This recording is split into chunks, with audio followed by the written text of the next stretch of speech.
Can it be done? Can you make a classic daiquiri without real rum that tastes, well, like a real daiquiri? And I'm not talking about those strawberry, peach, banana flavored slushy thingamabobbers, although those do have a purpose. I'm talking about the classic, bright, lovely daiquiri. Well, the answer is yes. In today's video, I'm going to show you how you can make a non-alcoholic daiquiri with a few ingredients and a little craft cocktail trick that will satiate all your pinings for that beloved daiquiri goodness. So stay with me.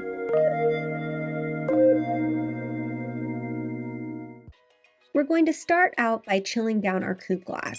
Just add a little bit of ice, top it off with some soda water, and set it aside to get nice and cold. We want our daiquiri to be super chilly. Next, we're going to ice up our mixing glass. The trick here is a split base. We're going to use 1.5 ounces of each of these non-alcoholic spirits, starting with the Seedlip Spice 94. This is going to allow us to layer on flavor and really customize to get the essence of a true daiquiri. So 1.5 ounces of the Seedlip Spice 94, followed by 1.5 ounces of Lyre's Dark Cane Spirit. Then we're going to add 1.5 ounces simple syrup. You can adjust this if you would like it to be a little sweeter or maybe a little less sweet. Next, we're going to be adding 1.5 ounces of fresh squeezed lime juice. I'm using a hand juicer or a manual juicer here, which means we'll be getting a little bit of the oils from the skin of the lime.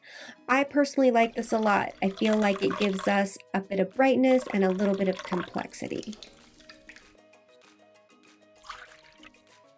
Now we're going to give it a really good shake.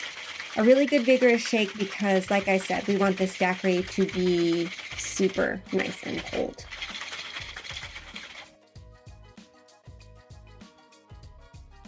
And now we'll double strain all of those ingredients into our coupe glass. You don't have to double strain. If you like the ice particles and some texture from the lime, that's okay. And then garnish with a lime wheel. And there you have it, a non-alcoholic daiquiri. Let's see what this tastes like.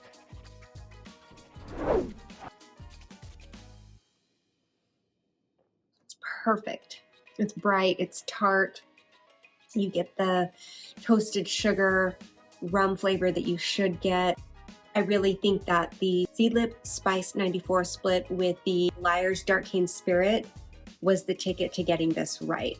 It's actually a really rewarding mocktail to make because it doesn't rely on fizz or any other kind of mouthfeel structure to have it be exciting. It's really good. I hope you try this out. If you like this recipe and you want to see more, please check out these videos here. And thanks for watching. I'll see you in the next video.